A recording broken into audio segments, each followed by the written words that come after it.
मराठी गुरुजी या यूट्यूब चॅनलवरती मित्रांनो आपण सर्वांचं मनपूर्वक स्वागत. आज आपण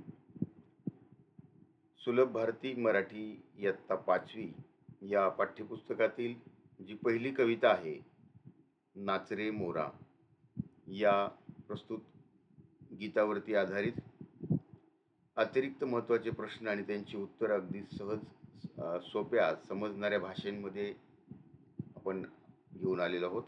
तर या ठिकाणी बघा, पहिला प्रश्न आहे, खालील प्रश्नांची उत्तरे 1 किंवा 2 शब्दात लिहा. तर यातला पहिला प्रश्न आहे की आपला राष्ट्रीय पक्षी कोणता? तर आपला राष्ट्रीय पक्षी आहे मोर.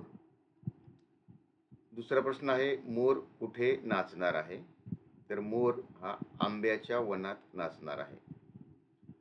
पुढचा प्रश्न आहे, वारा कोणाशी झुंजत आहे? तर वारा आहे ना ढगांशी झुंजत आहे.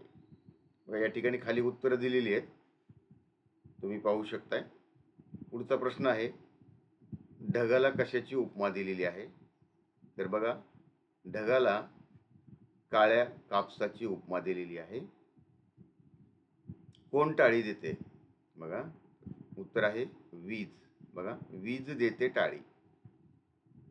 धार कशी झरत आहे? है ना, झरझर धार झरली रे. उत्तर येते झरझर. तुम्ही अशा प्रकारे 1 किंवा 2 शब्दांमध्ये उत्तर लिहायचंय. पुढचं आहे, तळ्यात कोण नाचतात? बघा, तर बघा थेंब है ना, उत्तर आहे थेंब. पुन्हा पानांवर टपटप आवाज कशाचा येत आहे? तर आवाज येतोय थेंबाचा. पुढे आहे, सवंगडी कोणत्या रंगाचा आहे? सवंगडी म्हणजे मित्र, सखा है ना. बघा, निळ्या रंगाचा है ना, कारण निळ्या सवंगड्या नाच ही ओळ आहे त्याच्यामध्ये. उत्तर येते मग निळ्या. आणि पुढचा प्रश्न आहे, पावसाची रिमझिम थांबल्यावर आकाशात काय दिसू लागते? बघा, पावसाची रिमझिम थांबल्यानंतर आकाशामध्ये 7 रंगी कमान दिसू लागते. पुढचा प्रश्न आहे बघा, एका वाक्यांमध्ये उत्तरे लिहा. याच्यामधला पहिला प्रश्न आहे, प्रस्तुत कवितेत कोणत्या ऋतूचे वर्णन केलेले आहे? तर बघा, प्रस्तुत कवितेमध्ये पावसाळ्याचं वर्णन केलेलं आहे.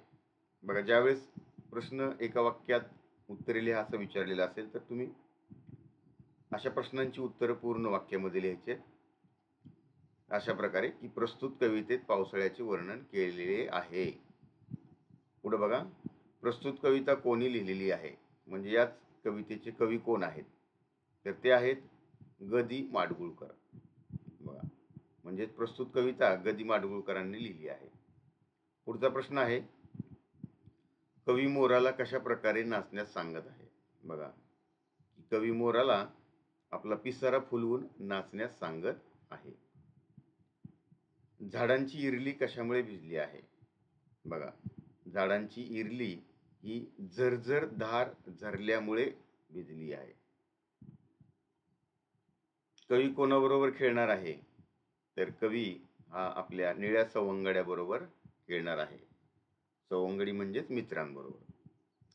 पुढचा प्रश्न बघा, कवी मोराला कशाखाली नाचण्यास सांगत आहे? तर या ठिकाणी कवी हा मोराला आभाळातील 7 रंगी कमानीखाली नाचण्यास सांगत आहे. तर बघा, इंद्रधनुष्यामध्ये असणारे 7 रंग कोणते? या ठिकाणी बघा, तांबडा, नारंगी, पिवळा, हिरवा, निळा, पांढरा आणि जांभळा हे इंद्रधनुष्यातील 7 रंग आहेत. पुढे बघा, रिकाम्या शब्दांचा आधार घेऊन रिकाम्या जागा भरा. कंसामध्ये अशा प्रकारे शब्द दिलेले आहेत आणि खाली कवितेच्या काही ओळी दिलेल्या आहेत. तर या शब्दांचा वापर, योग्य वापर ह्या खालील ओळींमध्ये करायचा आहे. पहिली ओळ आहे बघा, काळा काळा डॅश डॅश पिंजला रे. काय उत्तर येते? काळा काळा कापूस पिंजला रे. बघा, झरझर डॅश डॅश झरली रे. बघा, झरझर धार झरली रे. बघा, झाडांची भिजली है ना डॅश डॅश रे. तर काय उत्तर येईल? इरली. झाडांची भिजली इरली रे. बघा, थेंब थेंब डॅश डॅश नाचती रे. तर थेंब थेंब पानात नाचती रे. बघा, या ठिकाणी रिकाम्या जागावरती प्रश्न असेल तर त्या ठिकाणी आहे ना, रिकाम्या जागेमध्ये तो शब्द त्या ठिकाणी लिहायचा आहे आणि त्याला अंडरलाईन करायची. बघा, टप टप डॅश डॅश वाजती रे. तर टप टप, बघा, टप टप कशात वाजतीये? पानात वाजती रे. निळ्या सवंगड्या नाच. या ठिकाणी रिकाम्या जागी सवंगड्या हा शब्द येईल. पावसाची डॅश डॅश थांबली रे. उत्तर काय येते? पावसाची रिमझिम थांबली रे. बघा, या ठिकाणी उत्तर पण दिलेले आहेत सगळ्या प्रश्नांची खाली तुम्हाला पाहण्यासाठी. तुझी माझी काय येते? जोडी जमली रे. आभाळात छान छान सातरंगी कमान. बघा, अशा प्रकारे पुढचा प्रश्न आहे, कवितेच्या ओळी पूर्ण करा. है ना, ढगांची वारा झुंजला रे. बघा, या ठिकाणी काळा काळा कापूस पिंजला रे. थेंब थेंब तळ्यात नाचती रे. है ना, टप टप पानात वाजती रे. मग पुढची ओळ आहे, पावसाची रिमझिम थांबली रे. तुझी माझी जोडी जमली रे. बघा, या ठिकाणी आबाळात छान छान सातरंगी कमान, कमानी खाली त्या नाच. अशा प्रकारे इथं उत्तर पण दिलेली आहेत. आता पुढचा प्रश्न मित्रांनो, थोडक्यात उत्तरे लिहा. एक 2-3 ओळींमध्ये उत्तर लिहायचे. याच्यामधला पहिला प्रश्न आहे, कवीने पावसाळ्यातील वातावरणाचे वर्णन कसे केलेले आहे? तर बघा, आकाशात काळे काळे ढग जमा झाले आहेत, वारा सुटला आहे, वीज चमकत आहे, झरझर पावसाची धार पडत आहे, झाडांची इरली भिजली आहे, पावसाचे थेंब तळ्यात नाचत आहेत, पावसाच्या थेंबाचा पानावर पडून टपटप असा आवाज येत आहे, आकाशात सातरंगी इंद्रधनुष्य दिसत आहे. अशा प्रकारे कवीने पावसाळ्यातील वातावरणाचे वर्णन केलेले आहे. म्हणजे कवितेच्या ज्या ओळी आहेत त्यांना फक्त या ठिकाणी स्पष्ट करायचे आपल्याला. पुढचा प्रश्न आहे, प्रस्तुत कवितेत आभाळाचे वर्णन कसे केले आहे?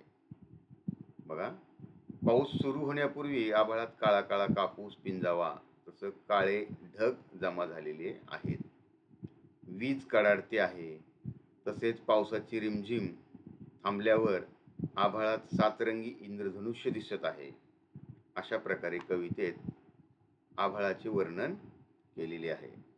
तर या ठिकाणी मित्रांनो, प्रस्तुत नाच रे मोरा या कवितेवरती आधारित एका वाक्यात रिकाम्या जागा 1-2 शब्दांमध्ये उत्तर कवितेच्या ओळी पूर्ण करा आणि थोडक्यात उत्तरे लिहा. हा भाग या ठिकाणी संपतोय. व्हिडिओ कसा वाटला? व्हिडिओ आवडला तर नक्की लाईक करा आणि अशाच प्रकारचे नवनवीन व्हिडिओ, ते पण अतिरिक्त स्वाध्यायातील प्रश्नांच्या बरोबरच अतिरिक्त प्रश्न प्रत्येक पाठावर कवितेवर आधारित, हे पाहण्यासाठी चॅनलला नक्की सबस्क्राईब करा. धन्यवाद.